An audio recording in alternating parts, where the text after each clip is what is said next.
Compass makes lives better by providing the world's technology leaders a secure place to plug in wherever they grow. They provide custom, move-in ready data centers from edge deployments to core facilities serving hyperscale, cloud, and enterprise customers. In fact, since their inception, they have embraced sustainability with the efficient use of land, green energy, water-free cooling, and building materials.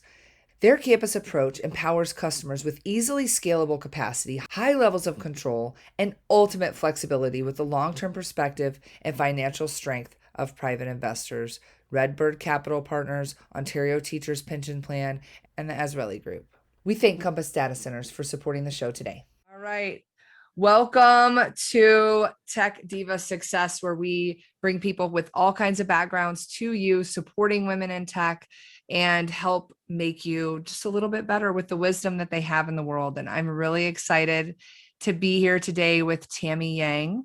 She's currently the SVP of delivery at Compass Datacenters, but let me tell you, she has so much great experience that I know our listeners are going to love because she dealt with a role as the VP of organizational development for Balfour Beatty. Is that right, Betty or Beatty? Balfour Beatty. Beatty, there you go.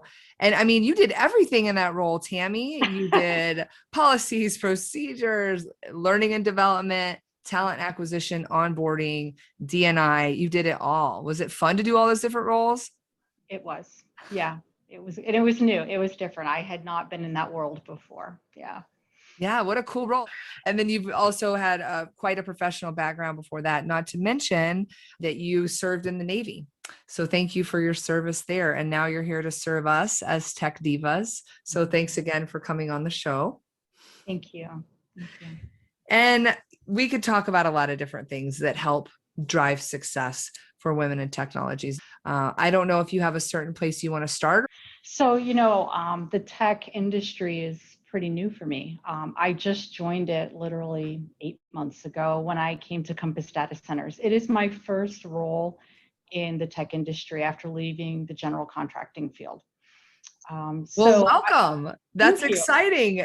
We get to welcome Tammy to the Tech Diva world. And by the end of the show, I think you're going to see how many strengths you have from your previous background in construction. And I know that's the industry that you've specialized in, right? Tell me a little bit about that. So I come from the general contracting world. I worked for 3 general contractors before I came to Compass Datacenters. And you're right, in the general contracting world, you build all kinds of things. Data centers is one of them.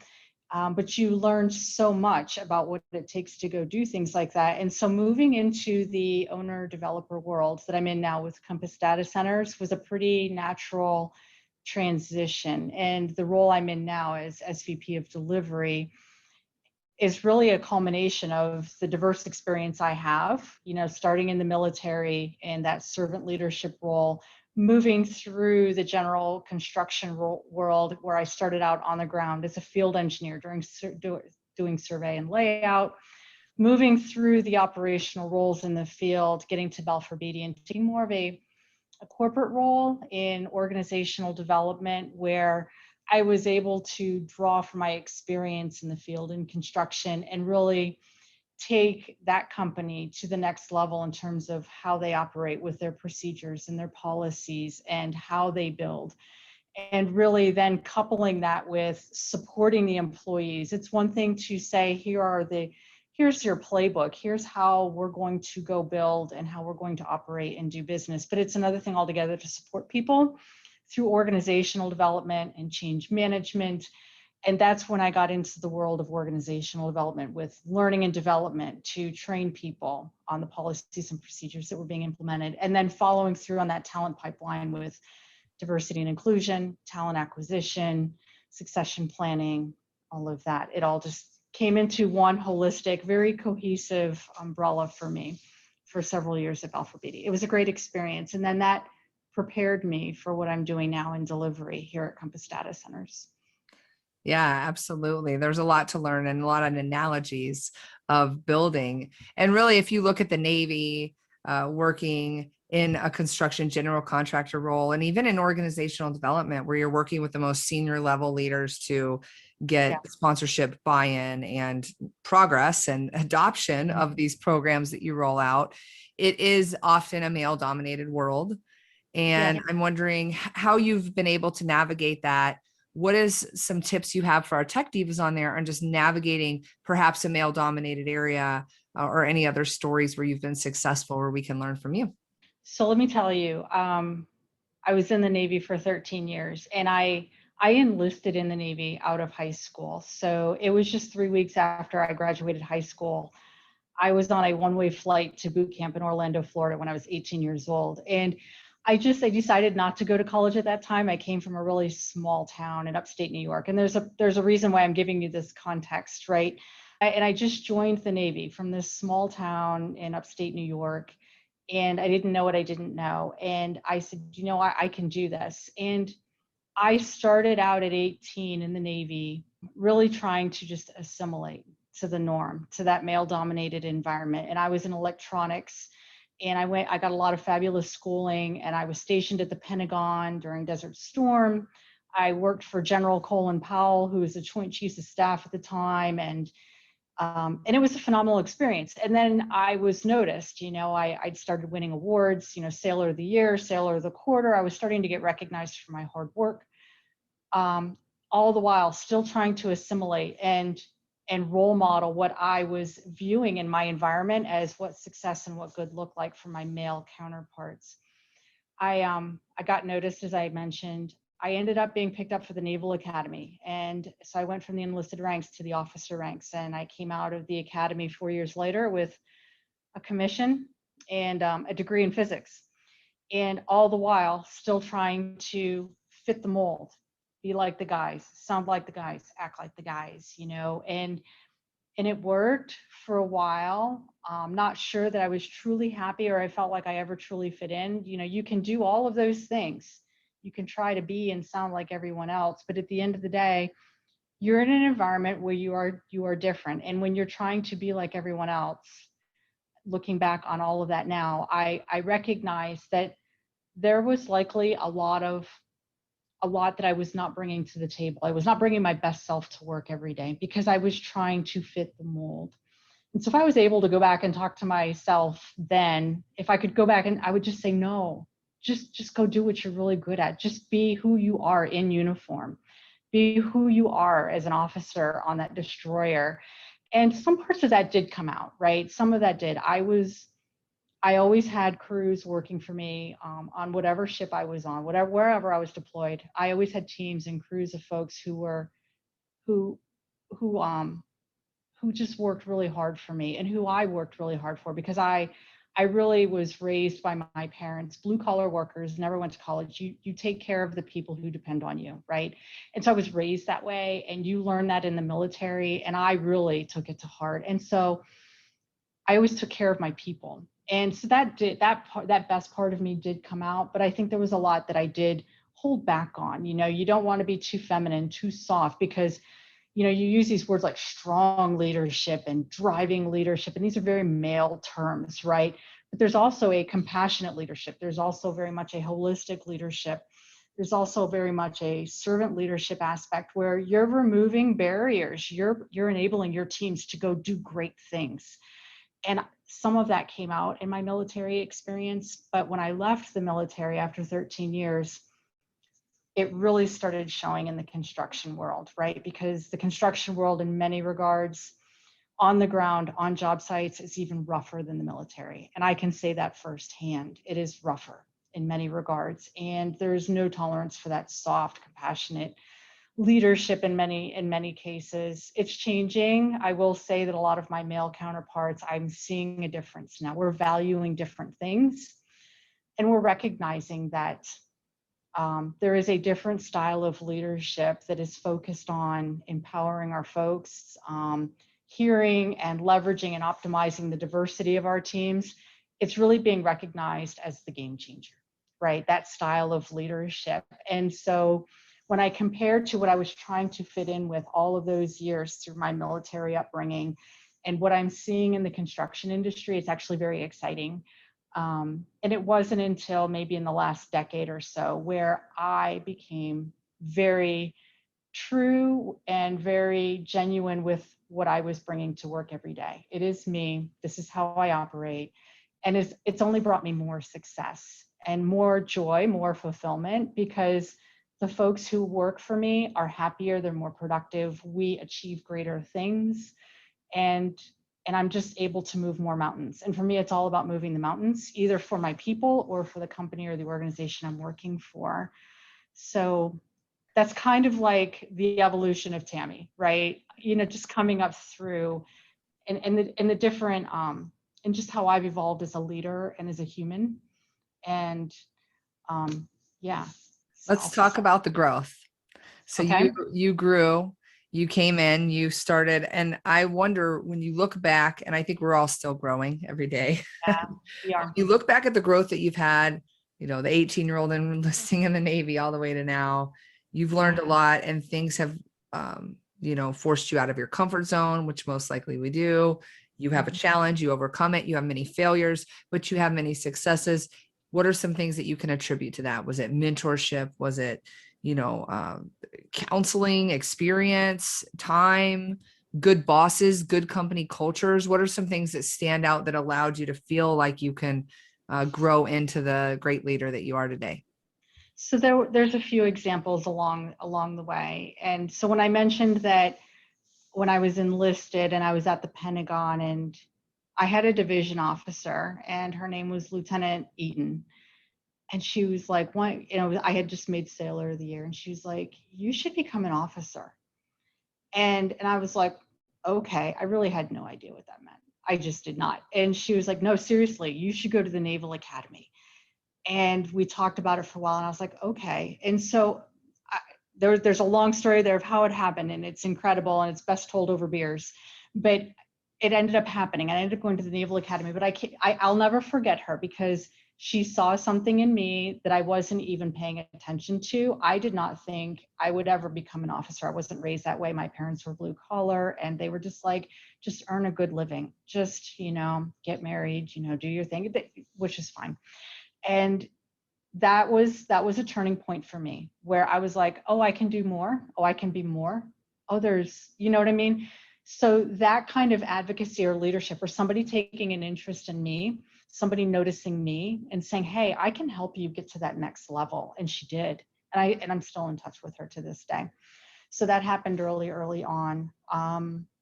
Going through my naval career, you flash forward to my very first destroyer and my very first deployment to the Persian Gulf. And I was one of like 12 women on that destroyer. It had just been fit out for women. We were the first wave of women. We went on a 6-month deployment, 250 of us on board. There's only 12 or 15 women, right? And we get to the Persian Gulf, and we had these boarding teams that would go on other ships, do search and seizure and inspections of these cargo ships in the Persian Gulf. I wanted to do it because I saw the qualifications, and I'm like, I know hand-to-hand combat. I know how to fire a firearm. I know. And so I put my name in the ring, and the captain came and said, look, we're not really ready to have women going on these boarding teams. And I said, why not? And he was a good person, right? This captain was, and he didn't have a good answer. And he actually acknowledged that. He says, I don't have a good answer for you. He says, you're right. He says, you're going to go do this. And so it was somebody taking a chance on me, in spite of the culture and the environment and the fact that it had never been done that way, right? And it turned out just fine. There were never any issues. I was a respected team leader. I had a team of 10. We boarded over 30 ships in a 6-month deployment. No incidents, right? And we broke a barrier, because up until that point, the Navy had never allowed women to go on these boarding teams. So it was myself and one other woman. We were the first 2 ever for the Navy. Coast Guard had been doing it for years. And I remember him, his name was Captain Kennedy, still in touch with him. And he was my very first CEO. And he gave me that opportunity and several others on that first assignment, that first destroyer I was on, where I was just breaking these little glass ceilings where women JOs, junior officers, were just we were unusual. We hadn't been on destroyers yet. And we were filling these roles that a lot of people were like, that's not for you to do. That's not. And this captain was like, no, that's for her to do. She's got the same training as everybody else. And oh, by the way, she's a sharpshooter on the handgun and the rifle, and these other guys just barely qualified. So You know what I mean? So it was a male leader who was advocating for me and really challenging himself to say, yeah, I don't know, why not? Go forth, you know? So that happened. And then recently in construction, I've had male mentors and and female mentors. I've had both, and I've benefited greatly from all of them. People who I've been able to bounce tough issues off of, people who I've gotten career guidance from, and people who've just given me opportunities, you know, when I've raised my hand, and they created the safe space for me to say, hey, can I be considered for that? Hey, what about me? Do you think I'm ready for something like that? And they've given me the feedback, and they've given me the opportunities, and they've been that voice at the table for me. And so what ended up happening was that by merit of those folks who had seen something in me and given me a chance, or paved a way or opened a door for me or given me good counsel on things, I actually learned those behaviors as well. And so 15, 20 years ago, I started turning around to my other side, and I started finding those junior women under me and started doing the same thing, emulating the same behaviors, like, hey, you're really good at that. Or, hey, when you gave that presentation today, that was spectacular. People were paying attention to you. You need to do more of that. You know, I started returning it in kind. And that even accelerated my growth even more, because not only was I being helped along the way, the fact that I was able to turn around and start applying that and helping others accelerated my growth as a leader too, if that makes sense. It could be how I feel a lot of times with the podcast. As I Yeah. continue to lead in corporate America, I feel like as I help more people, I become more successful. I think that's kind of Yes. karma, or the circle that For is sure. out there. And I absolutely love what you're talking about. I always say, reach up, reach down, because you can Yeah. always teach someone below something. So I'm sure many people are listening. I got goosebumps listening to your journey about the person giving you the chance, right? And I think back to how grateful I am for so many people who've given me chances. Maybe you could take this as a call to action to thank them. So for those that are listening and have experienced, maybe shoot them a LinkedIn note, think about them, maybe say hello, check in. That's always a good reminder. But this is the harder one, Tammy. What if someone's listening thinking, I don't have that. I wish I had that. I wish I had a company that would let me take those chances. That's the tougher question. How can our listeners out there who are saying, I wish, and I've never had that, how can we help move forward? What is it that can help them break into something like that can also help them grow? I will say that at my last company before this one, at Balfour Beatty, I was in that role. I was in that mindset as well, to be honest. And even in the company before that, when I was still in operations, I was still in the field on project sites, I would see things and I'd be like, I wish I would be considered for that. I think I could really do something in that kind of a role, you know? And so 2 companies ago, and then 1 company ago, was the point in my maturing and evolution as a leader, as a woman in the construction industry, where I started saying, hey, I have an idea. Can I pitch this? Or, hey, could I talk to you for a few minutes? So I went from the I wish, or geez, I wonder if they would ever consider that, or I wish I was in a company that would even entertain something like that. I moved out of that phase, and that happened probably 10 to 15 years ago. And I started I just decided, you know what, I'm going to figure out if they would entertain this. But you don't know until you step forward, because the worst thing that's going to say is, yeah, we're not interested, or you never hear back. And silence is a good indicator as well, right? And I've received that. That has been some of the feedback I've gotten when they just didn't have an appetite for what I was offering. You just get silence, or, oh, hey, that's good. Yeah, let me think on that. And then they never get back to you. That has totally happened to me. Okay, 10-4. I tried. At least now I know. And I'm not saying I wish or I wonder. I tried, and the answer was no. So now I know this isn't the company that's going to be entertaining that. But in other cases, I raised my hand, I threw my hat in the ring, and they were like, yes, let's go for it. Let's do that. You don't know until you try. You don't know until you speak up, pitch an idea, and it could be a couple of PowerPoint slides. It could be a napkin sketch. It could be standing up and saying, hey, I need 15 minutes in our next team meeting. I have an idea. It could be that. but go for it. Just give it a try and see the response you get.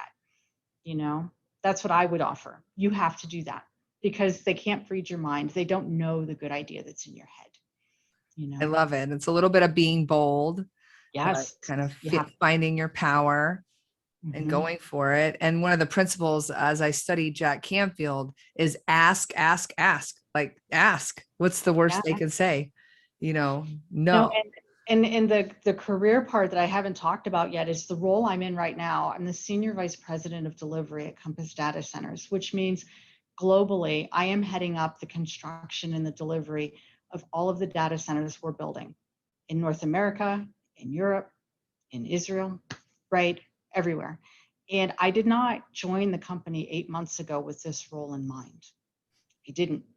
I joined the company to be the vice president of program delivery. I'm just being very honest with you. And it was similar and it is an extension and a larger role than what I was doing at my previous company. And I was good with that. I enjoy this work. I enjoy that work. And then a few months into it, organizational changes happened. Members of the leadership team, the CEO here at Compass Data Centers, they're like, she's demonstrating some stuff that we're looking for. She is potentially the missing piece of the puzzle that we need, right? And so we started talking about it. They were like, hey, what do you think? It would be like this. If the role would involve that, you would stretch this way. We could backfill the position you're in right now. We could bring you in more resources to help you. What do you think? And again, here I am, 50 years old, and I still wasn't seeing myself in that next role, that next position. It was the CEO and other members of the leadership team were like, what about her? Look what she's demonstrating. And again, humility in, I wasn't seeing myself that way. It's a continuing evolution. But this time, when I was offered a situation like this, an opportunity like this, I didn't say, well, I don't know, let me think about it. Or when I was offered, hey, you should go to the Naval Academy, you should be an officer. And I'm like, oh, I don't know about that. I didn't say that this time. I said, okay, I'll give that a go. Right. And so I think I've been very fortunate over the years. I think I've been blessed to just work with really amazing, great people who've been open-minded and who are progressive and who are staying true to what they value. We say we value certain things in leaders in different levels and different roles and organizations, but the companies that are really starting to act on it are the ones that are moving the needle and starting to really differentiate themselves in the world. They just really are. It's very humbling. It's very humbling. So you say you're seeing the business benefit of the investment in diversity, really, Yeah. because people are taking a chance on you because you have a different set of skills that maybe has not done the role before and you're Yeah. doing it. So I think that's pretty powerful because I think that's what you did a lot of in your organizational leadership Yeah. role was Yeah. building those cultures. And now you're like in the total driver's seat of one of those opportunities that I'm sure you've coached and developed programs to get companies to open the door to new talent. I think what's the quote? You can't get there doing what you've always done. Yeah. What got you Yes. here will not get you there. Yeah. Yes, what got you here will not get you there. Absolutely. Yeah. Well, I want to pivot and ask you some more questions because it's so good here. The pandemic Yeah. has rocked many things. It's accelerated the digital acceleration that's in many Yeah. companies. I'm sure you're seeing that Mm-hmm. your role leading the data centers.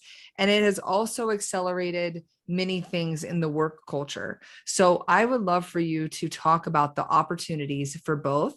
So start with the opportunities that the pandemic has done for technology, digital, whatever area of passion that you're interested in, and follow that with what you think it's done for culture, behavior, diversity, inclusion. I'd love to hear kind of how you perceive both of those things as advantages coming out of what's the crazy pandemic. It's all been positive, right? It's all been advantages in terms of both of those questions because it has flipped everything on its head. You know, it's especially in the industry we're in. You know, you can say we're in the tech industry, like here I am now, or in the construction industry. but it's hard to change. It's hard to change entire industries from doing the way we've always done it.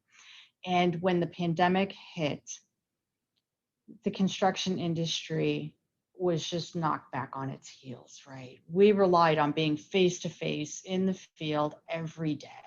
We just relied on it. And all of the support teams in the district offices, division offices, all of it, we don't know how to work unless we see each other every day in our cubes, in the offices, working. And what has happened was that it shut all of that down. It shut down, no, this is the way we have to do it, because we could not do it that way. And immediately what you saw was you saw employees who had started dabbling in Teams and in Zoom and all of these technologies.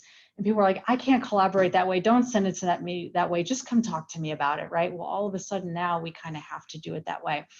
And so it forced us to change the way we work, and it forced us to change the way we interact with each other. We've learned that being face to face on cameras all day is really, really exhausting. But we've also learned other ways to collaborate and share online with different technologies. And so, of course, now the data center industry is booming because we can't provide enough capacity globally to satisfy all of these needs. And the hyperscalers are just screaming for more capacity. And that is all super, super exciting. And what's available to us to start providing people, to make accessible. The technology is changing so rapidly, and we need so much more volume, so much more quickly, that it's actually pretty mind-boggling. But it's a positive. What it's doing is it's causing this void of talent, of ideas, of resources. It's causing this huge void because we have to answer this demand, because we're not going back to the way it was. We're going to return to some point somewhere between where we are and where it used to be, but we're not going all the way back because we realize we don't have to. I have many teammates in my last company who were much more productive and happier and fulfilled working from home. They were, because we were actually treating them like adults. We were trusting them as a company, as a culture, as an industry. I can't see you, but I have to trust that you're getting work done. So many people struggled with that. And I watched it and I'm like, do you think that because you saw them at their desk every day that they were working and being productive? That's not management. That's not leadership, you know?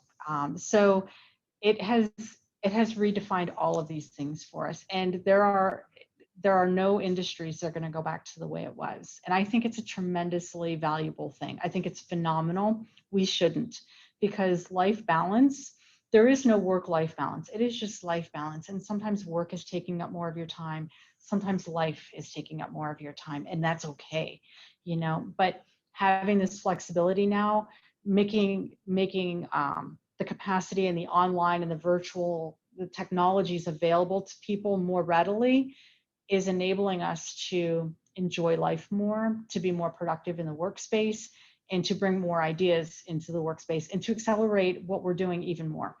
And that is where I think the true wins are, because now, with this sucking void we have for the ideas and the innovation and just the mass production of data centers and the creation of this capability, we absolutely need the diversity, right? We need the people coming in from different industries. I mean, I came from the military. I came from the general contracting world. I have a degree in physics and a master's in HR. What do you do with that? That is such a mishmash of experience and knowledge. But here I am in the data center world now, right? Making an impact. I'm making a difference. And that's powerful. And so many people from all walks of life and backgrounds and diverse educational backgrounds and experiences, people coming into the workforce for the first time, they're coming in with the ideas and the talent and the energy we need. And now we are starting to unlock our biases to say, I need a 4-year degree. I need this many years of experience in this and this and this. I say, I don't necessarily care if you have a degree or not. I would like to know, how do you work under pressure? Can you juggle multiple projects at one time? How do you handle information flow in the face of pressure and deadlines? You know, those are the kinds of things I want to know, and the folks that we bring on board. And it's not just me. it's happening everywhere. And so those are the win-wins that I'm seeing. And it's can you move fast enough? You know? Love it. Absolutely. And that's what makes both technology and diversity exciting right now. Yeah. Yeah. Technology to drive the new world that we're going to live in, and we need the diverse people to get the ideas to have it there. Well, we are definitely up on the end of time. So very quickly, I'm going to get your final thoughts and then how people can reach you in case they want to reach out after this. Final thoughts. My final thought is that just pay attention to what you're gravitating towards. You know, I have always, through my years in the military, through my years in construction, one thing that I have always gravitated towards is just the humanity of all of us, right? And how do I make that better? I've always paid attention to that through my whole life. And I have, over the years, if I look back, I have just gradually been making my way towards roles where I can make that impact and be that difference maker in the world. And it started in the military, where I was that servant leader and I was taking care of my teams on rough deployments and, you know, really hard times. And it continued when I was in the field, and folks would want me on their construction teams because I was called the glue. I just brought those teams together. And it continued when I was at Balfour Beatty in organizational development. And I was able to draw from all of those experiences and really elevate the game of an entire company. And now here I am in the data center world, making accessible to, I don't know how many people or how many organizations across the globe, just the ability to connect and take their own ideas and their own initiatives and their own plans forward to make the world better, to make it better for humanity. And that's what it's all about. And so my final thought for everyone would be is to pay attention to the voice in your head that says, you know what, that really interests me over there. I keep looking at that. Find a way to get there. Just find a way to get there and be true to yourself, and don't worry so much about assimilating. Bring your authentic self to the table and keep paying attention to where you want to be. It's there. The intersection is there. So great. Words of wisdom from Tammy Yang herself, a transformational leader. And if people want to reach out to you, is LinkedIn best? LinkedIn is the best way. Tamara Yang, you'll see me in there. Well, watch her shine, because she is going to keep bringing this great leadership, her diverse leadership, and her new way of thinking, which is so powerful. So thank you for your Thank leadership. you. And welcome to the Tech Diva world. We warmly welcome you. And that is the beauty of it. We've had just recently several new Tech Divas, and that's because we need you. We need all people of all walks of life as well in technology to create the future. So thank you so much. I appreciate it. Thank you. Have a good day. Thank you again.